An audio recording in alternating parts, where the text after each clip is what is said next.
મારે જે આ ઘઉંના બિલ ન આવવાથી એમનો મેસેજ આવેલો હતો 11 તારીખે 11/6/26 અને 9:30 આવેલો હતો. એટલે હું સાંજના ટાઈમે 6 વાગે ટ્રેક્ટર ભરી અને લઈને ગયો એપીએમસી ટંકારા. ત્યાંથી મને 6:30 અહીંયાનું ટોકન આપવામાં આવ્યું વારાનું અને 12 તારીખે 11:30 મારા ઘઉં જોખવાનો વારો આવ્યો. ઘઉં ચેકિંગ કરીને પાસ થઈ ગયા અને કાંટો થઈ ગયો. વજન હતો 83 કટા એટલે 50 કિલોના 4150 કિલો વજન હતો ટોટલ ઘઉંનો. પાસ થઈ ગયા પછી મને બિલ આપ્યું ટોકનમાં ચિઠ્ઠી આપી દીધી ને સ્થળ પરના મેનેજરે મને બે બિલની આપીને કે તમારું પૂરું કે તમે જાઓ, તમારા પૈસા ખાતામાં જમા થઈ જાય. ગોડાઉન મેનેજરને આવી રીતે કહેવાથી એટલે અમે આ કાગળિયા બધા લઈને અમે નીકળી ગયા. પછી 10-12 દિવસ થયા એટલે બિલ ન આવતા આજુબાજુવાળા અમારા જે બધા ગ્રુપ સર્કલના બધા એના આવ્યા. મારા ન આવવાથી મેં તપાસ કરી એટલે બેંકમાં પૈસા જમા થયા નહોતા એટલે હું એ વખત સ્થળ પર તપાસ કરી ગોડાઉન મેનેજરની.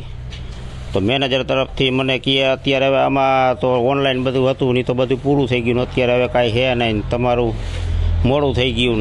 એટલે એમ કે આપણે તો ખાતામાં પૈસા ન પડે ત્યારે તપાસ કરવાની હોય. આ લોકોની કાંઈ ફિક્સ તારીખ તો હોય નહીં કે આ તારીખે જ જમા થાય. એટલે ગ્રુપમાં બધા તપાસ કરતા 8-10 દિવસ બધાને તપાસ કરી. એના બધાને આવી ગયા. મારા ન આવવાથી મેં તપાસ કરી એટલે મેં મેનેજર આગળ ગયો. પછી એને આવી રીતે જવાબ દીધો મને કે આ તો બધી ઓનલાઈન પ્રક્રિયા હતી ને બધી પૂરી થઈ ગઈ ને હવે એ કાંઈ હાલે નહીં. આવા જવાબ મને મળ્યા. પછી મેં આગળ તપાસ કરી. કીધું આનું શું થાય એમ. પુરવઠા અધિકારી આપણે કીધું મળી જશે તમને કહે. ત્યાર પછી કિસાન સંઘના બાબુભાઈ સિણોજિયા તરફથી મને કહે આ એક સ્વાગતમ યોજનામાં તમે અરજી કરો ઓનલાઈન ગાંધીનગર કહે. 10 તારીખે અમે અરજી કરી મામલતદાર કચેરીમાં અમને મળ્યા ને 25 તારીખે એનો જવાબ અમારે આપી દીધો. એને બોલાવ્યા હતા અમને મામલતદારે. બની શકે એવું જ બની શકે ને અહીંયાથી એ કાંઈ સ્વીકારે નહીં. આપણે સ્ટોક મેળે કાંઈ અહીંયા મેનેજર કણે ગોડાઉનમાં હતો નહીં તો આ ઘઉંનું શું થયું હશે ને એમ. સીસીટીવી ફૂટેજ ને એ બધું જોતા આપણા ઘઉં તો અહીંયા નાખેલા છે એ બધું બતાવે જ છે. અત્યારે ગોડાઉનમાં પછી સ્ટોક મેળ છે કે નથી કે પછી તો મેનેજરને જોવાનું હોય, આપણે તો હોય નહીં. અહીંયાથી પછી અમે આગળ આવેલા અને આ સ્વાગતમ યોજનામાં અમને બાબુભાઈ સિણોજિયા કિસાન સંઘના પ્રમુખ છે ટંકારા તાલુકાના, એના દ્વારા અમે આગળ આવેલા. જેમ બને એમ ઝડપથી પૈસા અમને મળી જાય. જન્માષ્ટમી ઉપર આવે છે. આ તો ઘઉં ખાવા માટે રાખ્યા હતા તે ઘઉં એનો આવ્યા ને પૈસા એનો એવું થયું છે બધેથી રહ્યા એવું. આ પુરવઠા અધિકારી જિલ્લા વિકાસ અધિકારી આગળ હું ગયો તો એ આગળ કાર્યવાહી કરશે એમ મને કીધું છે. ઘઉંના ગોડાઉન બાબતે વાત કરવાની છે.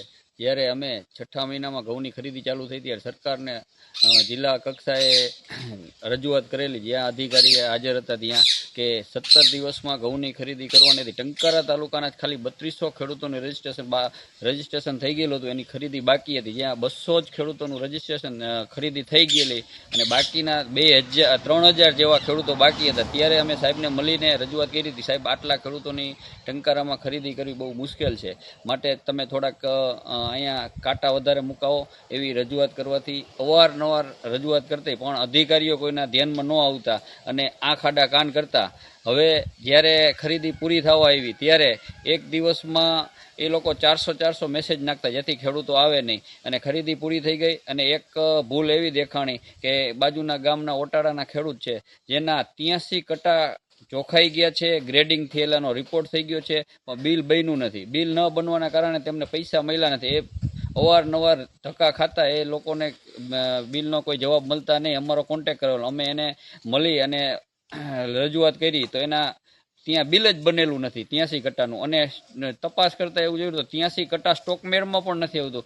આવી બહુ જ મોટી ભૂલ કરેલી છે આ ગોડાઉનમાં. તો મારી એવી માગણી છે કે આ ગોડાઉનમાં 83 કટ્ટાની ભૂલ છે કે બધી ભૂલ છે. મૂળ 1,23,000 કટ્ટા ગોડાઉનમાં સ્ટોક છે, તો આમાં પણ કંઈ ભૂલ નથી રહે. તે પણ સરકારને ઉચ્ચ કક્ષાએ રજૂઆત કરવા અમે કરેલી છે. એના ઉપર ધ્યાન દેવું જોઈએ.